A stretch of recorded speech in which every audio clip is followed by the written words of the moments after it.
What's up, guys? It's MB Boxing. I just finished up watching Joe Joyce versus Joseph Parker, and this was a 12-rounder for the interim WBO Heavyweight World Championship. And this fight was Saturday, September 24th, from the AO Arena in Manchester, England. And this fight was broadcasted on ESPN Plus in the United States and on BT Sport in the United Kingdom. And in this fight, Joe Joyce truly proved why he is ranked top 10 and why he is the mandatory for the WBO, as he got a statement knockout victory over Joseph Parker. He is the first ever man to stop Joseph Parker. AJ couldn't do it, Dillian Whyte couldn't do it, and Joe Joyce did. So leading up to the stoppage of this fight, I had this bout scored 97-93 in favor of Joe Joyce.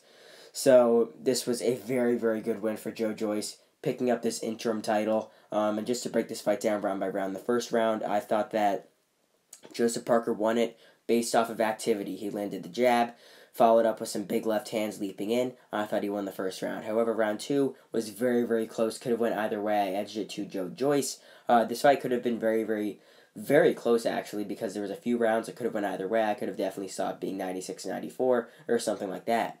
So round two I gave to Joe Joyce. I thought that Parker had some very, very good work on the outside, but I thought that Joe Joyce closed that second round very nicely, backing up Parker on the ropes with the jab. However, in round three, Joe Joyce was backing up Parker with big power shots and walking him down.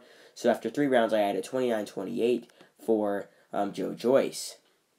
Then in the fourth round again, Parker was being walked down, but he was landing big, big overhand rights. Even though that Joe Joyce was walking him down and dictating the pace, Parker was landing the bigger and better shots. So I gave that fourth round to Joseph Parker.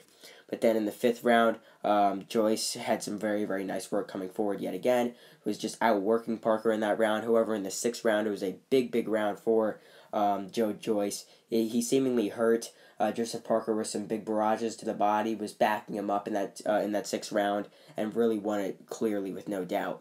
Then in round 7, it was another very solid round for Joyce. It looked like he was starting to break down. Parker was backing him up with big shots. He was able to cut the right eye, I believe it was, of Joseph Parker. So yeah, there was a big round for Joe Joyce. But then in that latter half of the fight, in the last few rounds, including the 8th, I gave that one to Joe Joyce.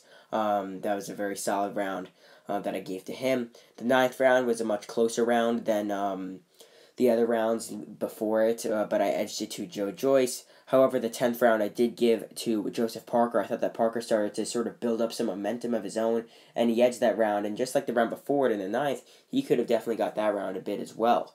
But then in the 11th round, that's where the fight ended. Joseph Parker was getting backed up a bit.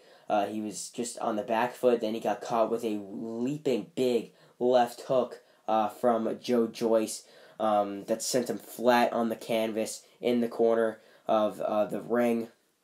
He was on his back, got up. He was bad to get up at 9. The referee waved it off at 10, right as when he got up. So yeah, he couldn't make the count.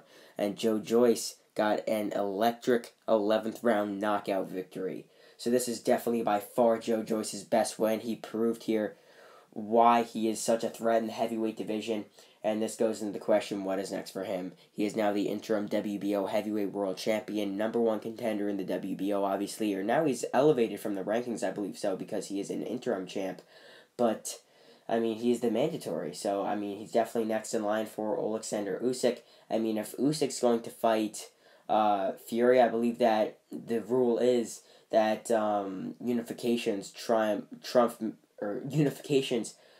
mandatories. So I mean, I think that Joe Joyce will have to sit there and wait until he's able to get this title shot, similar to what Dillian Whyte had to go through with the WBC and getting that world title shot after years.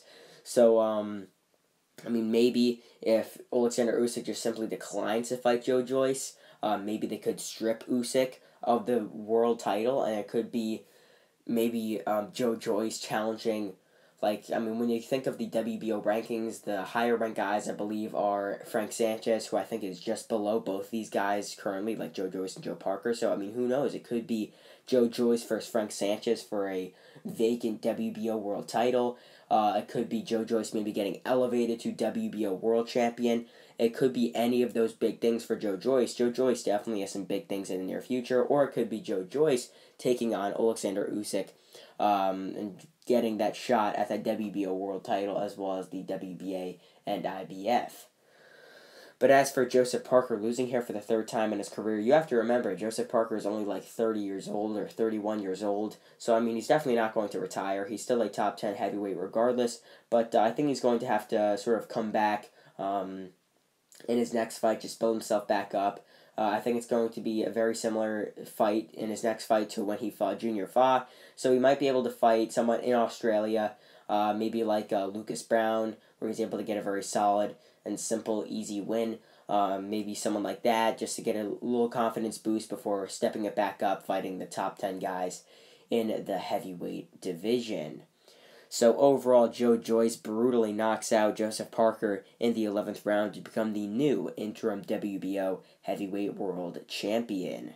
And yeah, that's really it. I'm MB Boxing. Thanks for watching, and I'll see you guys later.